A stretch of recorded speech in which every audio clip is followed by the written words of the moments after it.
In the final weeks of the Second World War, as the Allies closed their iron grip around the collapsing Reich, certain operations never reached the public record. Code names were erased, files sealed, units quietly written off as lost in action. Yet buried in forgotten archives and redacted communiques lie fragments of a far darker narrative, missions that defied logic, orders that vanished into bureaucratic silence, and technologies that disappeared before they could be catalogued. These are the stories whispered among intelligence officers and archivists, stories that suggest the war did not end cleanly, but dissolved into a labyrinth of secrecy, silence, and deliberate erasure. Some truths, it seems, were never meant to survive the peace. Chapter 1. Operation Eclipse. The Vanished Battalion. On April 11, 1945, 3 weeks before Germany's formal surrender, Task Force E of the US 9th Armored Division advanced into the lower Harz Mountains under Operation Eclipse. Their mission was deceptively simple: secure high-value research convoys retreating from Nordhausen and the Mittelwerk facilities, centers tied to the V-2 rocket program and suspected SS experimental projects. Commanded by Lieutenant Colonel David K. Rains, the task force consisted of 126 men, 6 armored half-tracks, and 2 Sherman tanks.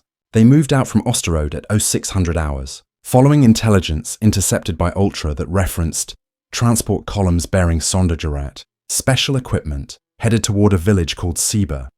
By evening, radio contact was erratic. A final transmission at 1843 hours from Sergeant George Wilcox reported visual contact with multiple freight trucks bearing SS insignia, escorted by technical officers in black uniforms. After that, silence. The next morning, an RAF reconnaissance flight photographed what appeared to be scorched vehicles along a forest road near Leerbach. When an advance patrol arrived 2 days later, the area was deserted. No bodies, no vehicles, only the twisted wreckage of a US signal jeep half submerged in mud. The tactical map recovered from the jeep was marked with a red grease pencil circle around a ridge identified as grid reference 45E, annotated in Rains's handwriting. Convoy. Unload site? A British liaison officer, Captain Andrew Halford, later recorded in his field log that the site was cordoned under direct order from HQ Northern Army Group, and that American personnel were denied entry. The area was subsequently designated as a restricted containment zone until late 1946. When Operation Paperclip investigators arrived months later, they found concrete foundations deep in the woods, the remains of a camouflaged bunker complex consistent with SS research installations. Within it were broken crates stamped Reichsamt für Sonderentwicklung and faint chemical residues later identified as mercury vapor and deuterium traces, materials associated with experimental propulsion systems. The files that followed tell an inconsistent story. The US Army's official record lists Task Force E as lost in enemy action during encirclement operations. Yet a memorandum dated September 8, 1946, from the Office of Strategic Services, OSS, to the newly formed Technical Intelligence Division references Personnel Retrieval Complications, Operation Eclipse, Ref 9th AD, Rains Unit. Attached was a blurred photograph of an unmarked 4-engine transport aircraft on a makeshift airstrip, bearing neither Allied nor Axis identification. A typed note beneath reads, Night exfiltration, 12 to 13 April, 1945. Cargo priority red. Personnel status, unresolved. The few survivors who might have known more never resurfaced. Rains's wife received a Western Union telegram declaring her husband missing, but later correspondence indicates his name appeared in a classified survivor list held by the Counterintelligence Corps.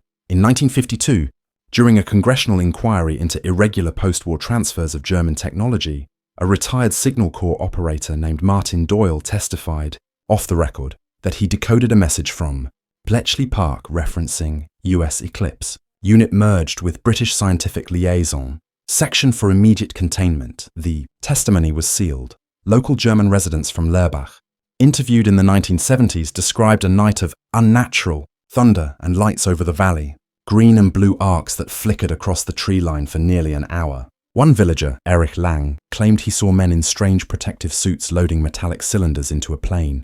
He said the ground shook as if the air was pulled out of the forest. His statement was dismissed as unreliable due to age and lack of corroboration. but the Luftfahrtarchiv in Freiburg contains flight records for an unregistered Ju-390 heavy transport that departed an auxiliary airfield in Braunschweig on April 13th, destination unknown North Corridor. The aircraft was never officially logged again. By the time American engineers fully occupied Nordhausen, most of the Mittelwerk documentation was gone. What remained hinted at a sub-program titled Project Morgenröte, Dawn.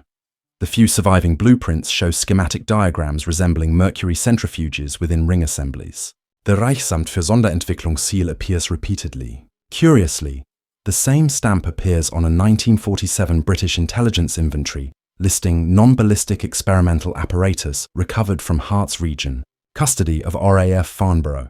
The notation, transferred to USAF Wright Field, Ohio, closes the chain. The men of Task Force E were never commemorated, not even in divisional rosters. Their existence survives only in back-channel correspondence, carbon-copied reports, and testimonies that never entered official archives. An internal memo from the U.S. Army Graves Registration Service, dated March 1948, mentions remains unaccounted for in Sector D Harz, records frozen pending joint inquiry. The inquiry never occurred. Raines's name appears one last time in an Air Materiel Command ledger beside the phrase debrief pending. After 1950, nothing. In 1963, declassification of selected wartime files briefly exposed Operation Eclipse before it was resealed. Researchers noted a cryptic annotation in the file margin. Subject involved in post-war integration with Western scientific program, handled through Eclipse Red. Historians speculate that whatever Task Force E encountered, whether a weapon, a transport, or something unfinished, was considered too strategically significant to reveal. The term Eclipse Red surfaces again in early Cold War research documents related to propulsion studies at Bell Aircraft and the RAND Corporation, implying continuity rather than closure. What remains is a ghost trace, a missing unit, a sealed forest, and an operation stricken from every after-action report. Even the German Federal Archives list the area near Lurbach as restricted excavation zone, environmental hazard. Yet occasional metal detectors still register readings deep beneath the soil, where the forest swallows rust and rumour alike. Some say fragments of polished alloy, unidentifiable to modern metallurgical tests, still emerge after heavy rains. Others claim a hum can still be heard on windless nights, low and metallic, as though something buried continues to breathe beneath the Harz Mountains. Chapter 2. The Ghost Submarines of Project Valkyrie. In the final winter of 1944, when the Reich's Naval Command faced inevitable collapse, the Kriegsmarine initiated an unregistered weapons development effort, known internally as Project Walküre, Valkyrie. It was directed not by the Oberkommando der Marine, but through the SS Führungshauptamt's technical office under Gruppenführer Hans Kammler, a name already tied to the V-2 rocket and underground armaments at Mittelwerk.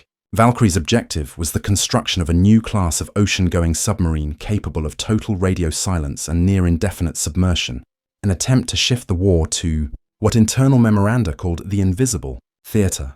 Blueprints recovered after the war. Reference Typ Kriegsexpedition. Conversion. The existing Type 21 U-boat was already the most advanced submarine design of its era, capable of extended underwater operation. But the Valkyrie variant went further. It integrated experimental power cells designed at the Kiel Institute of Marine Technology, rumoured to use a hybrid peroxide mercury reaction system that eliminated the need for oxygen intake. Production allegedly began in October 1944 at the Dora 2 pens in Trondheim, Norway, under the supervision of Korvettenkapitän Ernst Wolf. The site had been considered a secondary base for the Kriegsmarine's northern operations. Yet OSS reconnaissance photos from January 1945 show construction activity inconsistent with standard submarine assembly. Massive overhead gantries and reinforced crane systems indicating the handling of heavier hulls. After Germany's surrender, the British Royal Navy conducted exhaustive investigations at Trondheim. Officially, they discovered no functional craft matching Type 118B specifications. Yet dock manifests obtained decades later reveal 6 hull designations, U4901 through U4906, that do not appear in any surviving Kriegsmarine registry.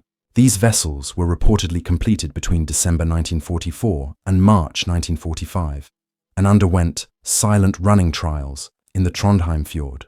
A Norwegian resistance informant known only as Falk reported hearing of submarines that did not surface for weeks, even during testing. By early May 1945, when Allied patrols encircled Norway, those 6 submarines had vanished. There were no scuttling records, no wrecks, and no surviving crew. British intelligence initially assumed they had been destroyed or fled to Argentina, an explanation used for numerous post-war rumours.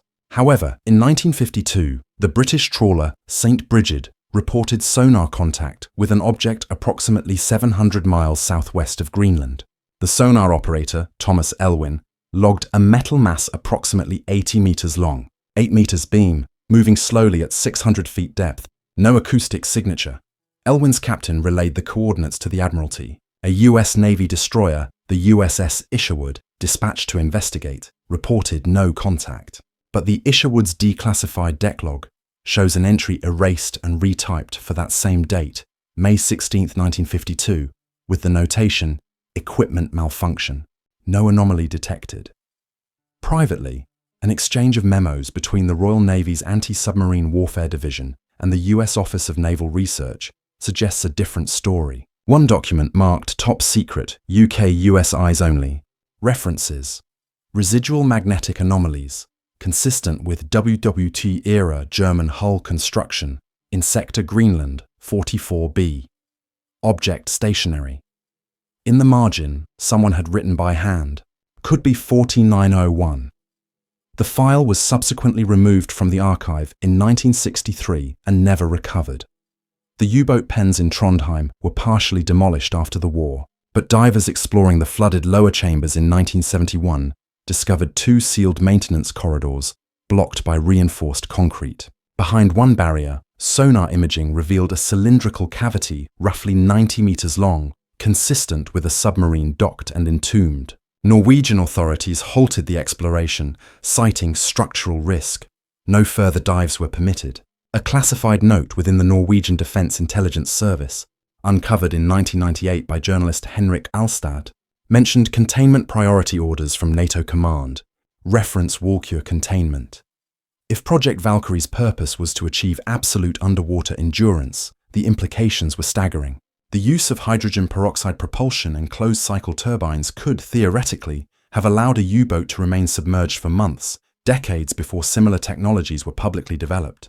More chillingly, correspondence from Kamler's SS engineers suggests Valkyrie was to serve not as a tactical weapon, but as a continuity vessel, a mobile archive intended to preserve personnel, documents, and possibly advanced materials should Germany fall. In one surviving letter fragment from Kamler to Admiral Karl Dönitz, recovered in 1959 from the personal papers of an SS logistics officer, he wrote, "If the Reich dies on land, it shall continue beneath the sea. Valkyrie will guard the seed of return." In 1968, a Soviet intelligence report intercepted by the CIA under the codename Red Ice described an encounter by a Northern Fleet submarine, the K-38I, with a non-identified underwater craft of obsolete design, moving silently in international waters off the Jan Mayen Ridge.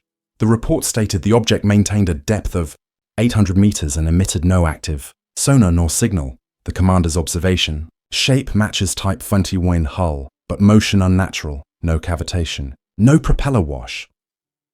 The K-38's passive sonar recorded a rhythmic pulse lasting 47 seconds, followed by abrupt silence. The Soviets attributed it to natural anomalies. US analysts, however, filed the recording under historical naval anomalies. WWII origin suspected. No surviving Valkyrie blueprints exist today, but fragments recovered from the Bundesarchiv in Koblenz include schematic annotations in Kamler's handwriting. Autark. No surface dependency. No return required. In 1974, an oil exploration company north of Iceland inadvertently mapped what appeared to be a metallic structure embedded on the ocean floor, approximately 92 meters long, partially covered by silt. The Norwegian government classified the find after consultation with NATO. The official explanation cited hazardous ordnance from wartime dumping. Unofficially, an internal memo labeled the site W Point.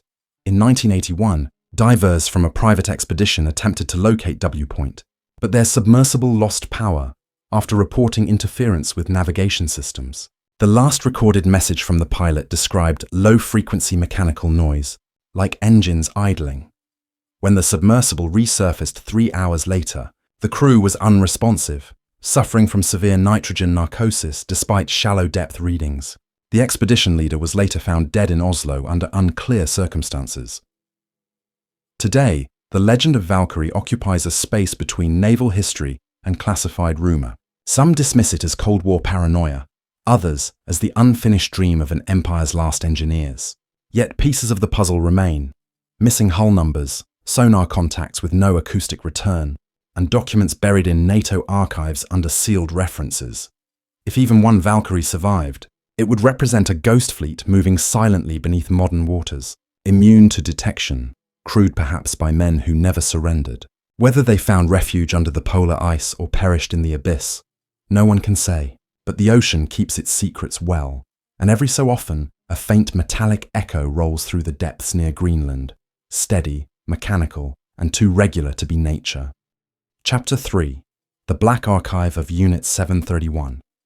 In August 1945, amid the ashes of Hiroshima and Nagasaki, Japan's surrender halted not only its military ambitions, but also the world's first systematic biological warfare program, Unit 731, headquartered in Pingfang, near Harbin in Japanese-occupied Manchuria.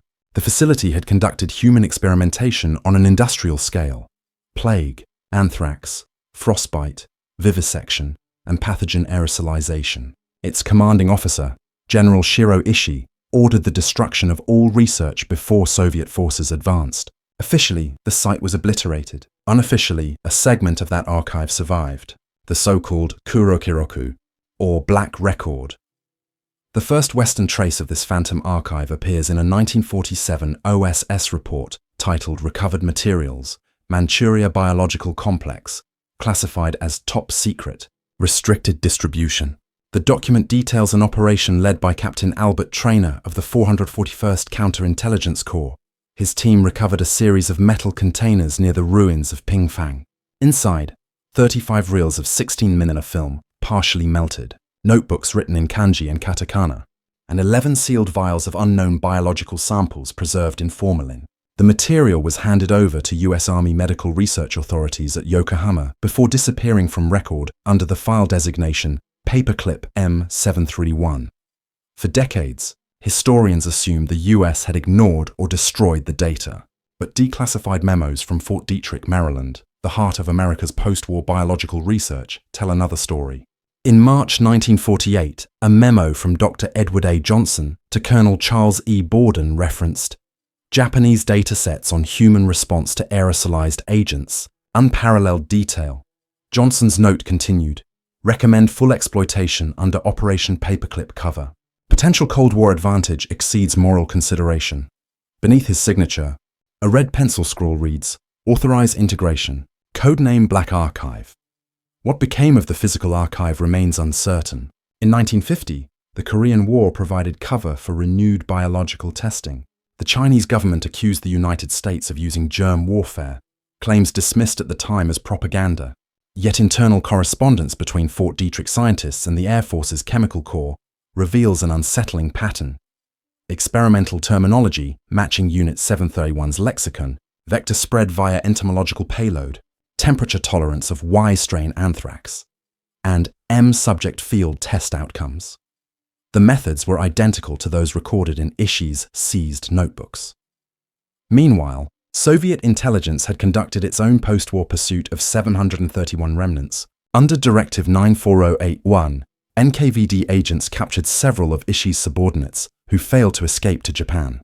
Soviet interrogations at Khabarovsk in December 1949 yielded confessions so graphic that Western observers dismissed them as forced. But buried in the transcripts, a colonel named Kawashima Kiyoshi mentioned a secondary archive smuggled south via Port Arthur in 1945, bound for US custody in exchange for immunity. He described metal cases marked with the kanji heijiru, the Kuro Kiroku. In 1952, a report authored by the CIA's Scientific Intelligence Office surfaced briefly in a now partially declassified bundle. It referenced film material coded BKA through BKK relating to primate testing, hypothermic endurance, and aerosol agent deployment. A handwritten annotation by a reviewing officer reads, "Not Soviet origin, acquired from Japanese intermediaries 1947-48, stored at Dietrich under B building. The BK reels never appeared again in official inventories.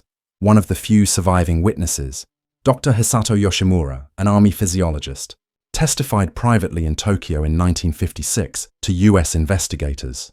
He stated that Ishii's final order before fleeing Pingfang was, "Send Kuro Kuroku to the Allies. They will protect the work."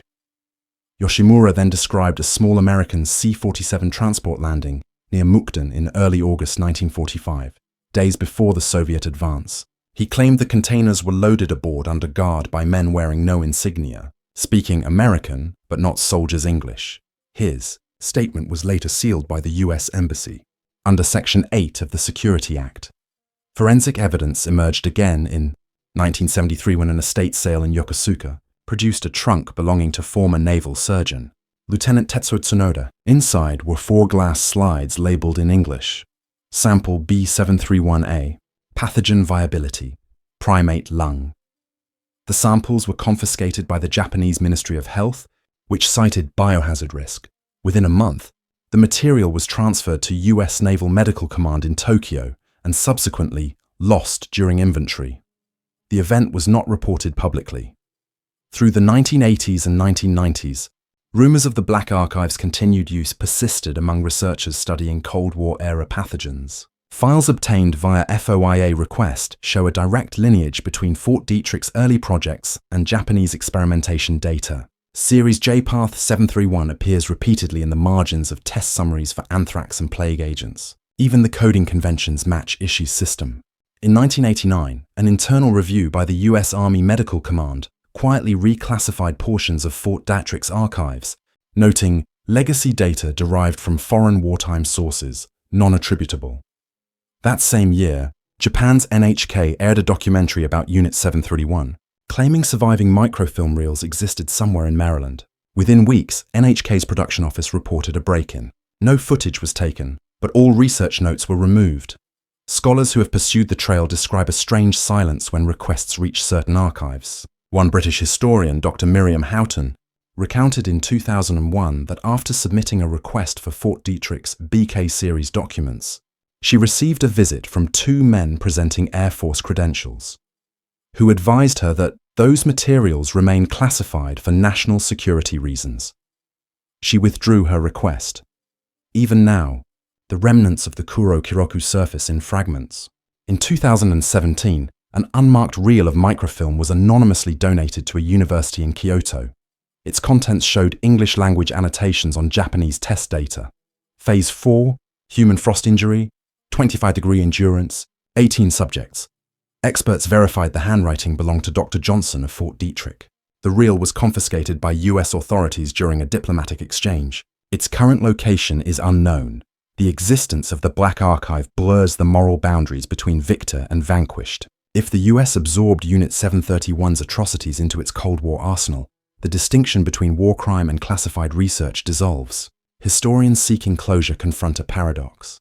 The more evidence they uncover, the deeper the official denial becomes. The files remain sealed, the names redacted, the vials unexamined. Somewhere, in the climate-controlled vaults beneath Fort Detrick or Langley, the Kuro Kuroku may still rest, sealed behind layers of national security. And if the archive still exists, it holds not just data, but the fingerprints of every government that decided certain truths were too valuable, too damning, to ever see daylight. Chapter 4. The Iron Forest, Operation Silver Fox. In the summer of 1942, Northern Europe was locked in a desolate war zone of ice and mud. Germany's Army of Norway, operating with Finnish forces, launched a joint offensive against the Soviet port city of Murmansk. The mission, Operation Silver Fox, was meant to sever the Arctic supply route that sustained the Red Army through Allied convoys. Official history records the operation as a failure, a footnote buried beneath larger battles at Stalingrad and Leningrad. But deep inside the Kola Peninsula, something else happened, something omitted from all subsequent reports. Between June and September 1942, a German scientific detachment, operating under SS jurisdiction, established a fortified zone 70 kilometers east of Petsamo.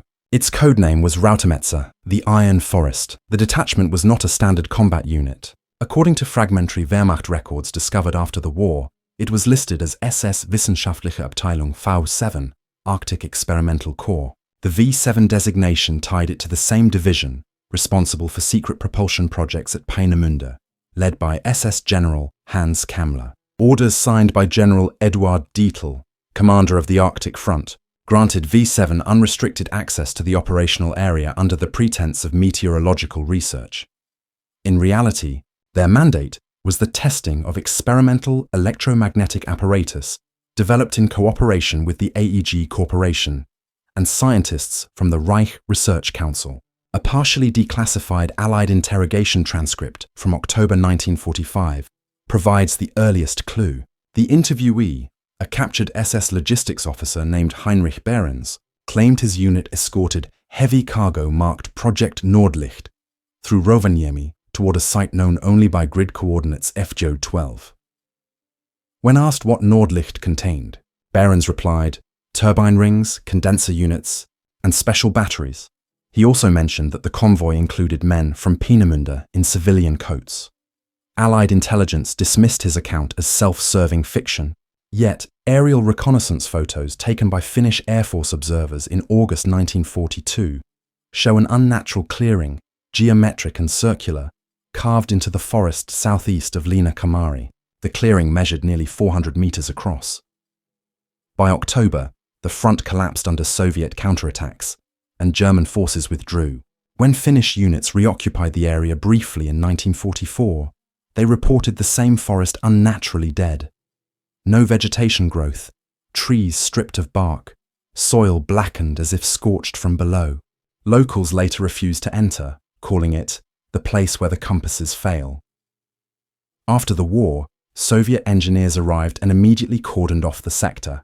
Soviet records uncovered after 1991 show that the Ministry of Defense designated it as Zone 12, Special Security Area. All maps were redrawn to omit the coordinates. During the early Cold War, Western intelligence satellites scanning the Arctic picked up faint anomalies in that same region.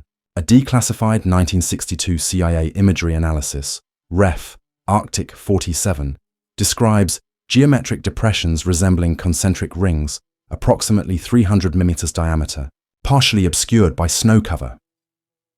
Analysts concluded it was likely remnants of Axis fortifications, but a handwritten marginal note reads, "Pattern inconsistent with known bunker or radar arrays. Electromagnetic field distortion detected by telemetry." One line stands out. Recommend cross-reference with Operation Silver Fox materials, possible Kammler connection. The Kammler connection resurfaced in 1978 when a retired Finnish intelligence officer, Colonel Matti Uotila, published memoirs describing an encounter during the retreat from Petsamo in late 1944. His platoon, he wrote, stumbled upon an abandoned underground installation, sealed with reinforced steel doors and marked with the emblem of the SS V7 division. Inside, they found massive ring structures, like turbines, mounted vertically, wired into the rock. When they attempted to report it to Helsinki, they were told to remain silent. Uotila claimed Soviet troops arrived the next day, already aware of the site's existence, and forced the Finns to withdraw at gunpoint. The site was never seen again, but rumors persisted that Soviet scientists dismantled whatever remained and transported it to Severomorsk, now the center of Russia's Northern Fleet. Soviet engineering blueprints from the early 1950s describing magnetoplasma field generators bear technical similarities to sketches recovered from Kammler's Peenemünde archives. Western analysts quietly speculated that technology from the Iron Forest had been absorbed into post-war Soviet research on electromagnetic propulsion and radar jamming. In 1992, after the fall of the Soviet Union, an international geological survey briefly gained permission to enter the region. The expedition, led by Norwegian geophysicist Arne Skovlund, reported magnetic irregularities so intense that their instruments malfunctioned within 500 meters of the presumed site. Ground-penetrating radar detected a substructure roughly 60 meters below the surface, metallic, circular, and perfectly symmetrical. The team was ordered to cease operations after 2 days by Russian military police. citing environmental hazards from unexploded ordnance. Skovlund later stated in interviews that their seismograph registered a steady low-frequency vibration, as if from a buried machine still operating. He was found dead in his Oslo apartment 6 months later. Cause of death listed as suicide. His notebooks disappeared. Since then, the Iron Forest has become a blank zone on modern maps. Satellite imagery often shows the area obscured by cloud cover, even when surrounding regions are clear.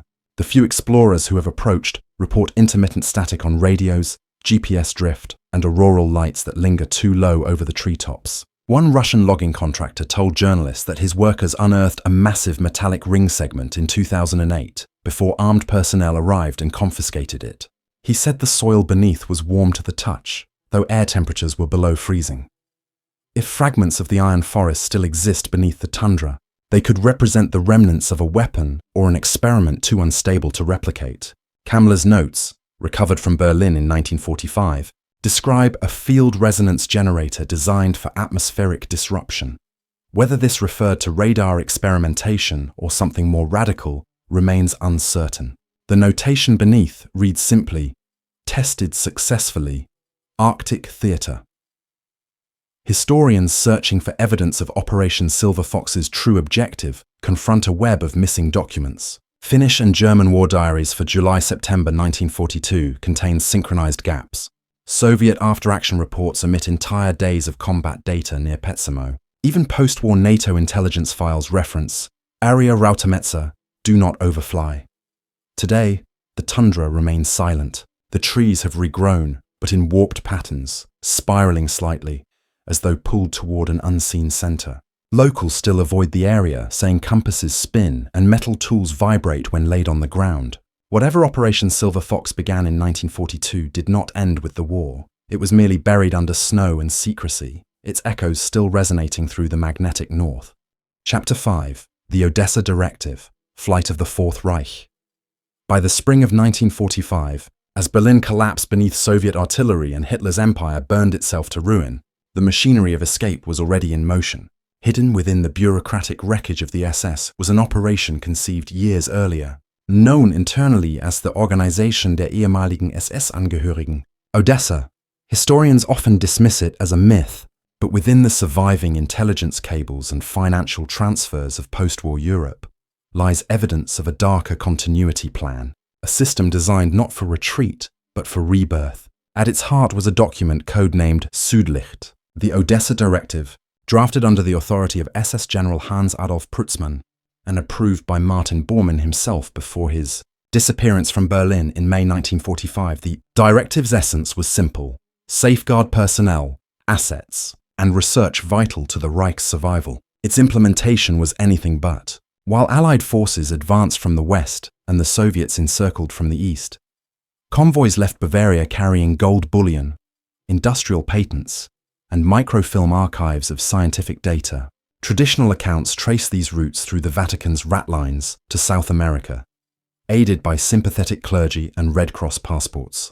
Yet declassified BND files from 1961 suggest a second corridor.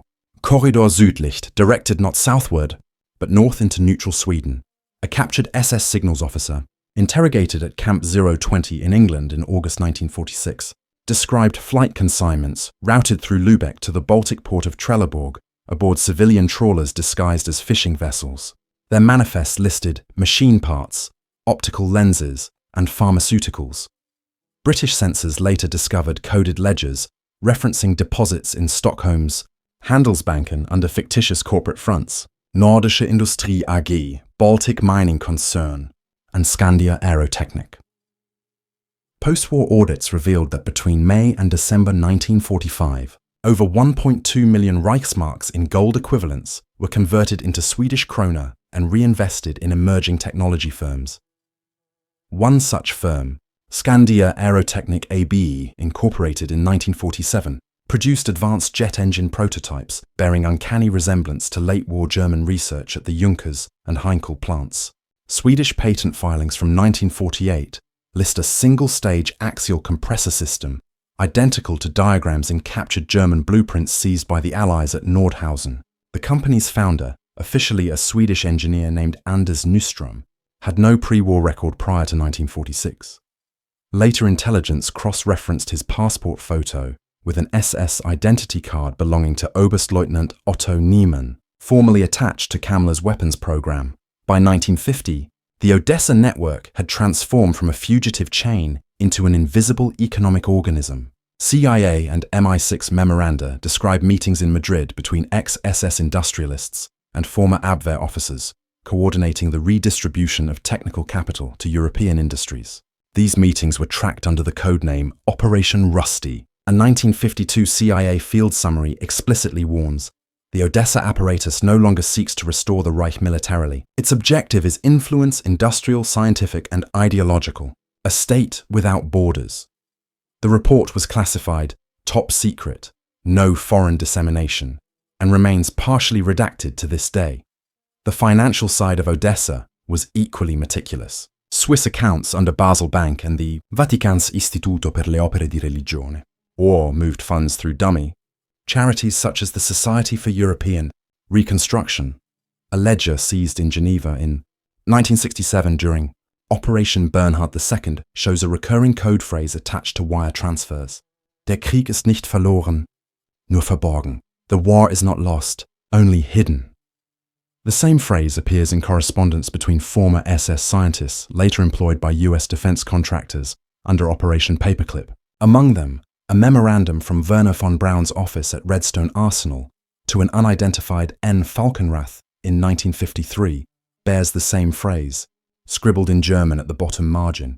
Meanwhile, intelligence agencies across the world pursued ghosts. In Argentina, Captain Wilhelm von Sassen photographed former Waffen-SS officers living openly under new identities. In Chile, naval engineers with German credentials constructed a remote communications array, later absorbed into the country's national defense network. Sweden, despite its neutrality, became a silent hub, a place where war fugitives blended seamlessly into the post-war scientific community. A Swedish Defense Ministry report from 1965 quietly noted persistent rumors of German personnel embedded in domestic aerospace firms, but no action followed. The Cold War required skilled engineers, and the past could be conveniently ignored. The most unsettling discovery came decades later, when German prosecutors investigating Nazi gold traced a series of post-war fund transfers leading to a Zurich trust known as the Südlicht Foundation. Among its board members was a man registered as Dr. Ernst B. Kruger, a name matching an SS officer listed missing from the Mittelwerk complex in 1945. The foundation's charter funded advanced energy and materials research across Europe. Declassified NATO correspondence indicates several grants indirectly supported early European atomic projects. Whether this was coincidence or calculated, infiltration remains unclear. A 1979 Swedish parliamentary inquiry into industrial espionage unearthed a classified letter from the Swedish Security Service, SAPO, dated June 12, 1954. It warned of foreign, nationals of German origin operating within high-technology firms, suspected of coordinating under the Directive Südlicht. The letter concluded with an unsettling line. Their loyalties remain undefined. Their allegiance is to an idea, not a nation. The inquiry dissolved without public release. Over the decades, the myth of Odessa merged with conspiracy and denial. Yet each decade brings new fragments, bank transfers matching wartime gold movements, jet designs decades ahead of their time, and anonymous benefactors funding political movements, preaching the same language of order and rebirth that once echoed through Nuremberg. Documents declassified in 2001 revealed the CIA's internal assessment that Odessa persists as a loose network of influence, its ideology diluted but its capital intact. Even now, whispers of Korridor Südlicht circulate in European archives. A decommissioned Swedish naval officer claimed in a 1993 interview that his father assisted a convoy of German gentlemen across the Baltic in May 1945, carrying sealed containers that hummed when moved. Another source described private aircraft departing Malmö under Red Cross markings. Destination listed as Neutrale Luftzone, neutral air zones. The final fate of those shipments remains unknown. Perhaps Odessa was not a single organization, but a contagion, an idea encoded in documents, funds, and minds that refused to surrender. In the ruins of Berlin, amid the smouldering Reich chancellery, Bormann reportedly declared that the future Reich will not wear uniforms. Whether he lived to see that future is irrelevant. His words became prophecy.